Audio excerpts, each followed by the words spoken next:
Hi there and welcome to our Gallop TV preview show for the race meeting at Fairview on Friday the 4th of April. We've got 8 races on the turf. The first of the 8 races due off at 12:40, and as always on the line, Grant Paddock. Grant, how are you doing?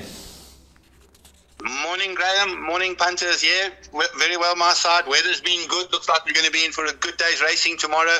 Probably one of the provinces that haven't really been affected by all this weather. But yeah, happy to be back on the grass tomorrow and expecting a decent card, eh? Well, the first race is a maiden juvenile plate for fillies over 1,000 metres, and Kelly Mitchley trains the favourite, number 3, Bonjour La Ville, which is at even money. An equipment change, the tongue tie goes on. Money around for a newcomer, number 2, Augusta Rosso, racing in the colours of Peter Moore, carried to nursery victory at Turffontein over the weekend. Augusta Rosso, a 2-year-old daughter of Eric the Red. The only other runner quoted in single figures is number 7, Mind Freeze, at 6-1. Grant, 3 runners in the betting. Race 1, first leg of the bipot. And any word on the ground about number 2, Augusta Rosso? Graham, yes, the dogs are definitely barking. In fact, they're growling as well. I believe it's pretty good, and the way Alan's babies have been running this season, it's absolutely phenomenal. He did a very good job, and well done to him on winning the nursery in Joburg on the weekend. Yeah, coming back to this one, as I say, a lot of talk. The mother won 4 races over a mile. She actually won quite a few races in Port Elizabeth of those 4. Eric the Red, he does throw a bit of speed, but Alan will get anything to sprint at the moment. His 2-year-olds are just super good.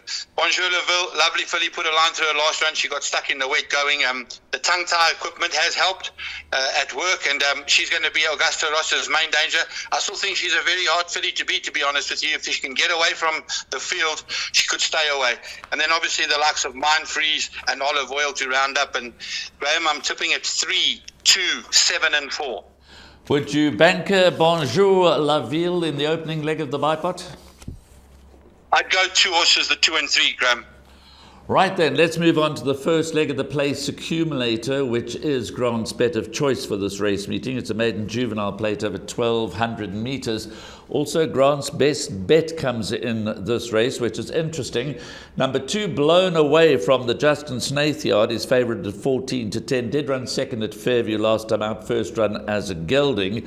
The market rival, and a clear market rival, is number 8, Winter Warfare, currently at 16-10. And number 3, Divo Mondo, is at 8-1, with number 10, Secret Choice, also at 8-1. So they're betting at a match in 2, but obviously a lot of confidence around for number 8, Winter Warfare, from your part. Yeah, 100%, Graham. Very nice last run. He was beaten by Golden Palm, who won the nursery on Saturday. Very strong form line. He's bumped actually two or 3 very good juveniles. He's improved in his work, and he's doing well. I think he'll take a power of beating. Blown Away from the Justin Snaith yard, Chase Mujan up. I watched his first run. He really worked himself up very badly. It's his second run here. I'm pretty much going to take him on with the 8, Winter Warfare. The rest of the field, probably all chasing the minor stakes. Secret Choice, Jet Set Run. There's no talk on the ground for Divo Mondo. Very, very quiet. And a horse like Action America can also improve. But I'm very strong on the 8, Winter Warfare, Graham, and I'm tipping at 8, 2, 9 and 10. Yeah, Winter Warfare, you mentioned Alan Creef winning the nursery in Johannesburg over the weekend with Golden Palm. Well, of course, he also won the Cape Nursery with Direct Hit earlier this season, and Winter Warfare ran third, albeit a long way behind Direct Hit, but many have run a long way behind Direct Hit, and second to Golden Palm. What's interesting, the run in between, when second to Galileo's Star, King Prawn, who finished 5 lengths behind Winter Warfare on that occasion, came out to win subsequently. So do you think ultimately that Winter Warfare is going to start favourite? Yeah, it should be the other way around. Purely on form lines, they're far superior form lines, and he probably should be 12-10 and the other horse 18-10. Okay, so there we go. A lot of confidence for Winter Warfare in race 2 as we move to race 3. A maiden plate over 1,400 metres, being an 8-race programme. This is the first leg of the pick 6, due off at 13.50. Number 1, Asinan Tango, knocking very loudly at the door, is at 16-10. Number 2, Always Shining, is 8-1. 3, Grand Allegro, 11-2. And a bit of money also around for number 6, Mr. Fox, into 28 to 10. Those are the 4 runners quoted in single figures. Opening leg of the pick 6. Take us through it, Grant. Yeah, Graham Asinantanga, super unlucky last time out. Craig just gave him a little bit too much to do. If he's a half a yard closer, he'll win this race. He's having his peak run, his 3rd run here. He'll be a very, very hard horse to beat. Mr. Fox, on the other hand, they backed him into 4 to 10 last time out, like they knew the result. A beautiful horse, went down super well. But as soon as he got challenged, he threw in the towel. So I'm a little bit skeptical about taking 28 to 10 on Mr. Fox. He'll probably improve over the 1400 with a slightly more patient ride. And then I do like this horse, Grand Allegro, number 3. Very good first run here out of the Cape. He got beaten a length when the jock let him go at the 600. Hopefully this time he'll hold on a little longer and give the kick at the right time. He's probably the biggest danger to us in Ntanga. And then a horse from the Cliffy Miller yard, always there and thereabouts. Unfortunately drawn out at 14, Cheerful Charlie B to round up the quartet, Graham. I'm tipping it 1, 3, 6 and 5. So there we go, 1, 3, 6 and 5 in race 3, the opening leg of the pick 6. As we go to race 4, which is the first leg of Jackpot 1, it's a Pinnacle Stakes for fillies and mares over 1,400 metres. And the 10-time winner, Lunar Halo, completely dominates the betting for the Greef Fourie combination at 4 to 10. The only other runner quoted in single figures is number 2, Gimmy's Lassie at 8 to 1. Double figures and better. About the balance, well, can we take Lunar Halo on, or is it an absolute certainty and Jackpot and pick 6 banker? Yeah, Graham, banker in everything. At the weight, she's got this field stone cold, irrespective of the weight. She carried this weight before, 62 kilos. But off 108, she's really very well in.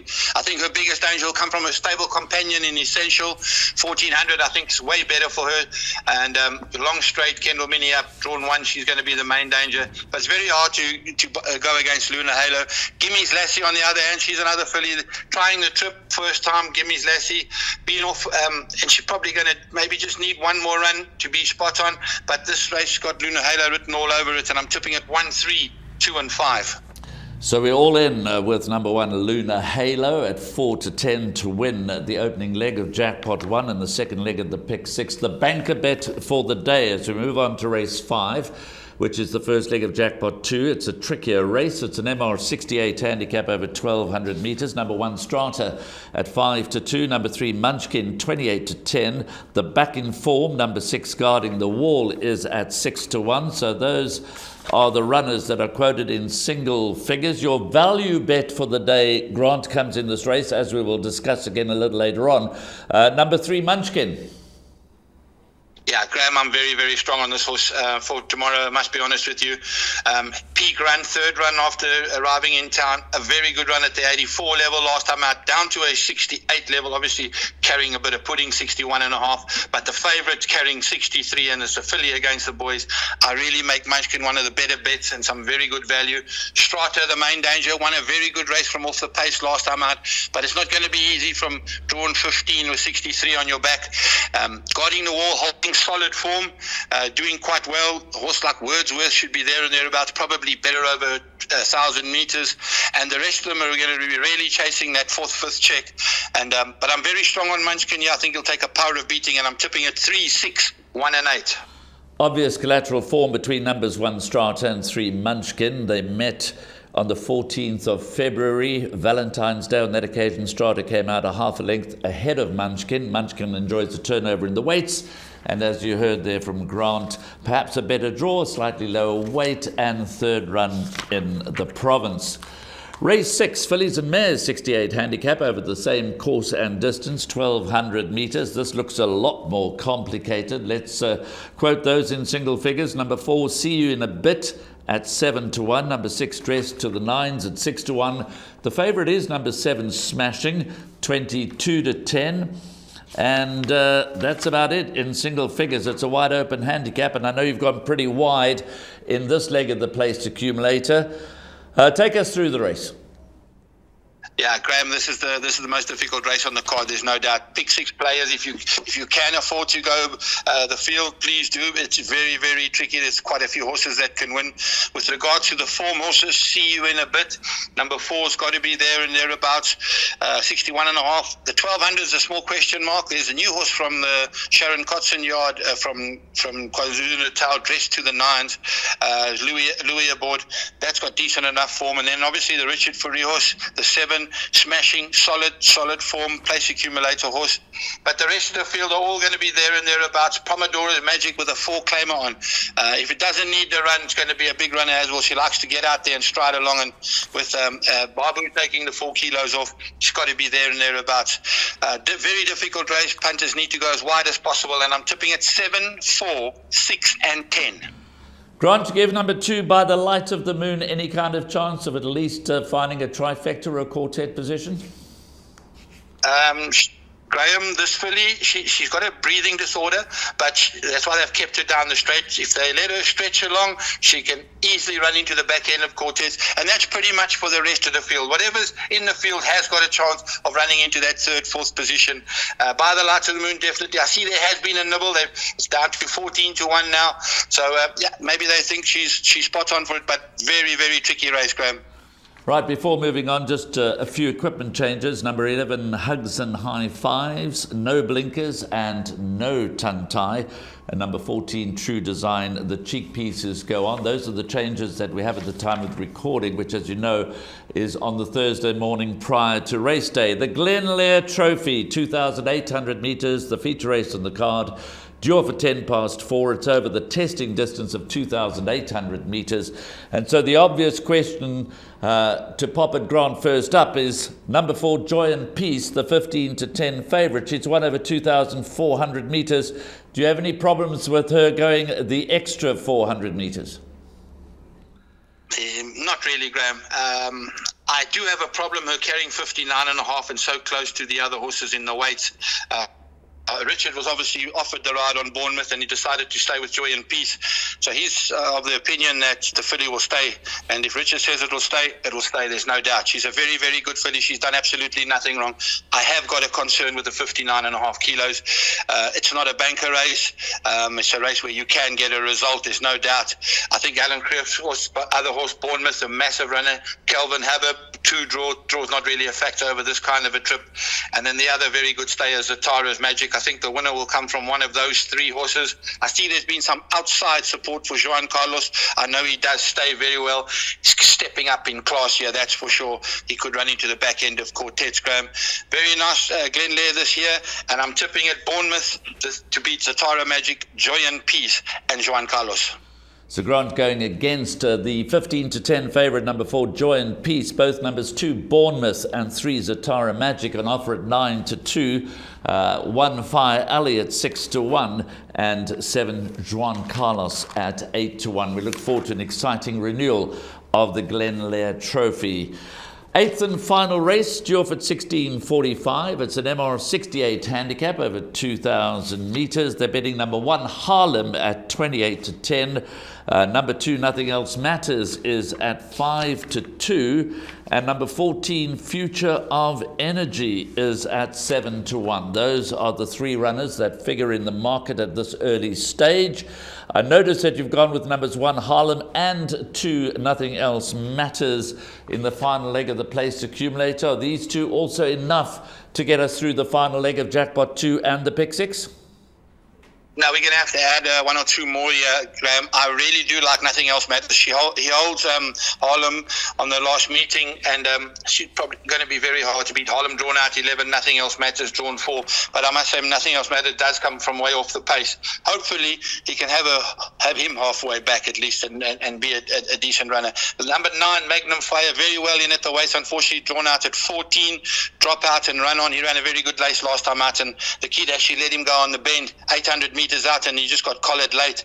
If he can give a little bit more patient ride, he's going to be there and thereabouts. And then that horse that you mentioned, Future of Energy, trying the trip for the first time from the Duncan Mackenzie yard, and he's improved in his last 2 starts, but they've been over shorter back end of quartets for him. The rest of the field, Oranjemund, decent post maiden. He could be there and thereabouts. But I think the winner will come from 1 or 2, and I'm tipping it 2, 1, 9, and 14. Well, as always, Grant, thanks for your insight. We close out the show with your suggested bet, which is a 144 Rand place accumulator perm, and you also highlight your best bets and your value bets. Take us through it. Thank you very much, Graham. Thank you very much, Graham. Best bet, race 2, number 8, Winter Warfare. The value bet, race 5, number 3, Munchkin. And the suggested best, the place accumulator, goes as follows. We open up with Banker 8 by 136, by Banker 1 by 136, by 4, 7, 6, and 10, by 2 and 4, by 1 and 2 for 144 Rand full unit. Okay, I'm just going to dwell for a moment because they've made an error in presenting the perm on the screen, leaving out the fourth leg. So it is 8 by 1, 3, and 6, by Banker 1, by 1, 3, and 6 again, by 4, 6, 7, 10, by 2 and 4, by 1 and 2. So that's Grant's place accumulator perm, 144 Rand. It promises to be a great day at Fairview. Grant, as always, thanks for your valuable insight. Thank you very, very much, Graham. Nice working with you today, and good luck to those punters playing tomorrow. Goodbye. Thanks to Grant Paddock, and thanks to you for watching. We trust all goes according to plan and a lunar halo delivers at Fairview on Friday.